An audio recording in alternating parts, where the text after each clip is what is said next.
it's Jess. And Shell. Welcome to Real Talk Tuesdays with Jess and Shell, where we talk voiceover. And some other things. Thanks for watching.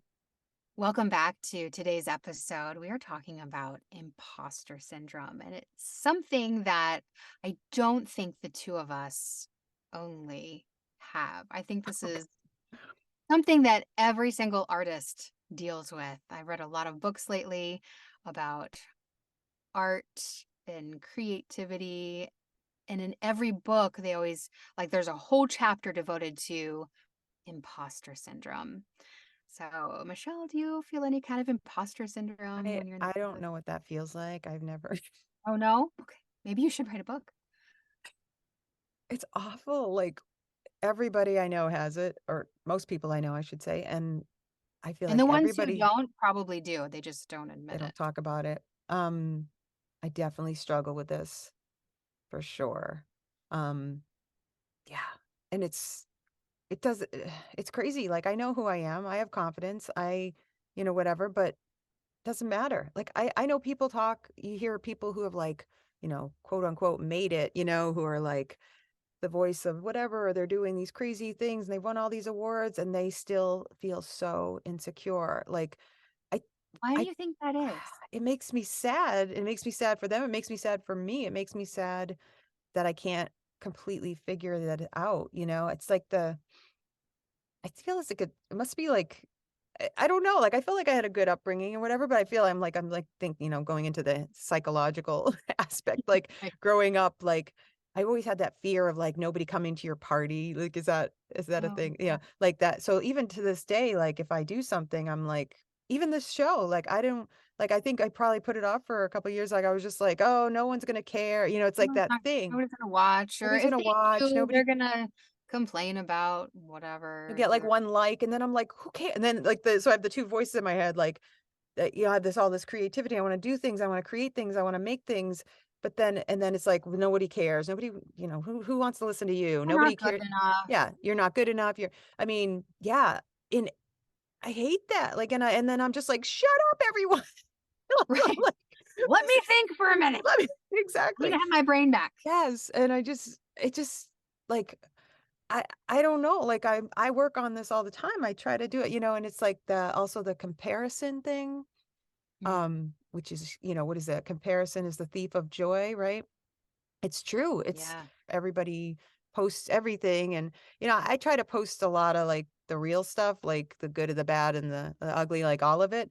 So just to keep it grounded. But people post that, like I booked this and I did that. And you're just like, Oh my you know, gosh, my feed is like, look what I booked. yeah. And you're And happy, but you're also I'm like, happy for them. And that's awesome. Like the good. Like I'm glad to see that because I need to see that people are getting booked, right? yes, yes. But I also like I wouldn't, I don't know. I don't want to say I did this and I did that. Yeah. But then but what do you post? Do you post samples of what you do so people can see what I don't know. That's a whole algorithm in social media talk that we can. We could do on another topic. Yeah, I mean, and honestly, I struggled with that, and I do post my work and other things on LinkedIn because it's a work platform. But Environment, yeah.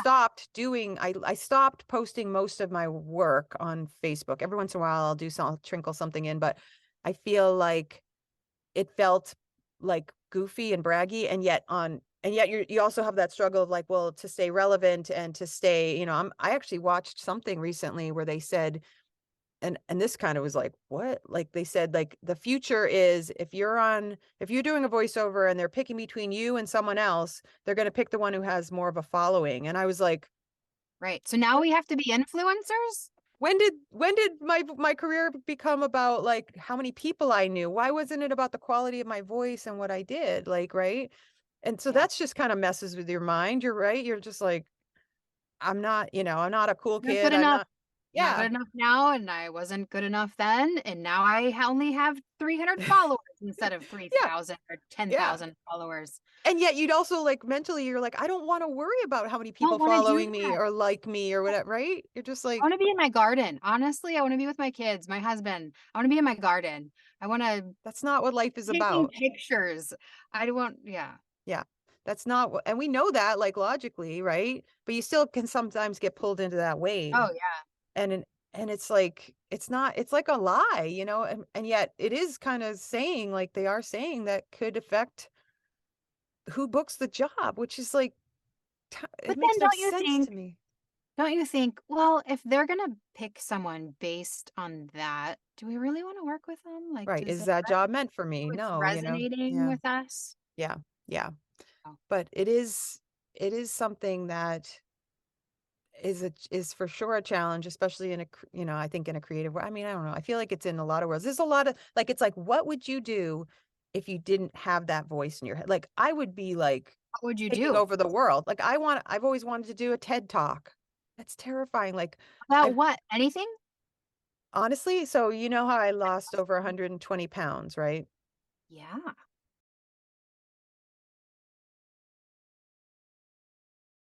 And then I wrote a play about it. These are all things that I've created, and yet they haven't come to their final thing probably because of fear and like nobody's going to care. I've been working on a play that I wrote called Conversations with My Fat, and it's about Michelle and the fat, and it's like a codependent relationship. And it's like the ideas in it are why so isn't that clever. on Broadway right now? I know, I know.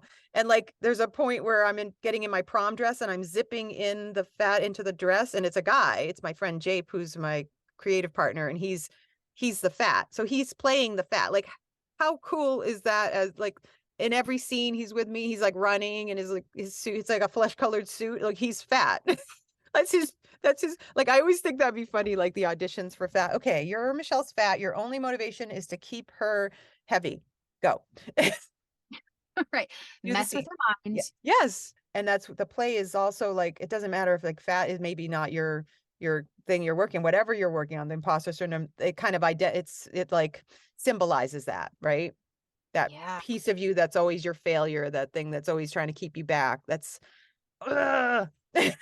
It's so right? big. And even though you've completely overcome that and you've moved on, there's that just that little piece left that we just can't Yeah. just shut up.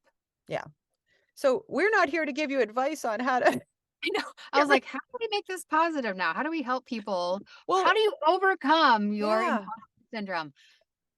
You Yeah. know, mm, over the last 4 or 5 months, I've been doing like I joined this lifting team and there's a group of us who have Nice. lifted. And so it's this mental game of like trying to lose weight and become better. And when you can't eat something, because I just, where's my chocolate? I just want to keep feeding.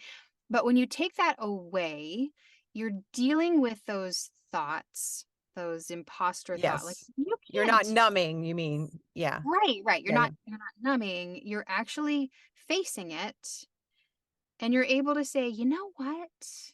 You don't need that right now." And then being able to sit with the uncomfortableness, and Right. usually it's only like 30 seconds or it's a minute or maybe 10 minutes, but it's sitting with it, right? And I think our Mhm. culture just Yeah. So they give us a try to, pill. Give yeah, me a pill, give me a deflect. fast, Yeah. yeah, Yeah. let me numb this, like, give me Mhm. some wine, Yeah. I'll chug a bottle of wine, and boy, Mhm. do I feel better. Now I can do my work.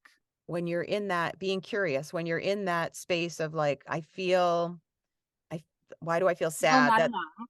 yeah, why do Yeah, I feel not enough? Why do I feel sad that that person, whatever, something, or I feel less than or whatever, like sitting in that uncomfortableness and asking questions and be like, "Why do I feel that way? What proof of there is there that I don't, that I'm not, you know what I mean?" And then maybe that goes back to for whoever whatever's your strength. For us, our faith, like, okay. For me, it's like, okay, God, like, I know that I'm enough as I am no matter what I achieve or don't achieve, you right? love me no matter what, Yeah, and yeah. So, yeah. yeah, but meditation, getting quiet with yourself, trying to like Yeah, oh, look absolutely. inward, right? Which is hard. It's a lot of And hard work. Mhm. sitting with that. Yeah. And the point that I think I was trying to make because my brain just the point I was trying to make too is that the more you sit with it and the more you practice sitting with it and the more you just talk to your imposter, Mm. um, you just tell it to be quiet and it gets easier each time, right? I don't know, it's weird. It's like having a conversation with it and I just was just saying, gonna say, like, maybe that's the nugget here, like, you name the imposter. I have a "Yeah, I have a friend who, he named his imposter, and he will talk to it like he named it like a yucky name that he didn't like that he doesn't like of somebody, like, say, think of a person you didn't like in your life or whatever, or something, and name your imposter and speak to it like you do Like to a anybody regular person. else. Yeah, You yeah, just have a conversation with it, and you say, "What is your problem? Like, yeah. what are you dealing with? What are Are you you having trying a to bad tell day? me? Yeah. Do you need to go for a Need a walk? Like, hug?" what do you do you need a Yeah, hug? Okay. I like that. So we're gonna that's a good that's basically all we got, people. give yourself Name a your hug. imposter, get quiet with it, and ask it some questions, right?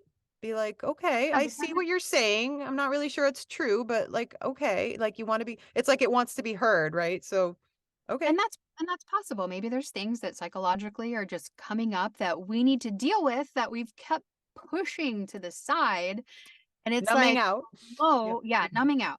Yep. That's a huge, huge sign Yeah. of Yes.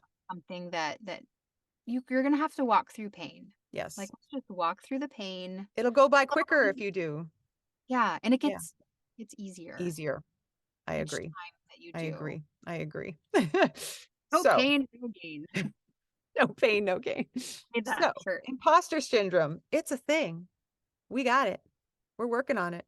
We hope you're working on it. And if you have any tips that have helped If that you, works for you, like, let yeah, us know because we, we would love to hear maybe those. we don't need to be naming it and talking to it. Maybe Right? Right? So, we don't know. We're doing the best we can with it. So, thank you for watching. I like just, like, smiling and then you can cut. Okay. We'll just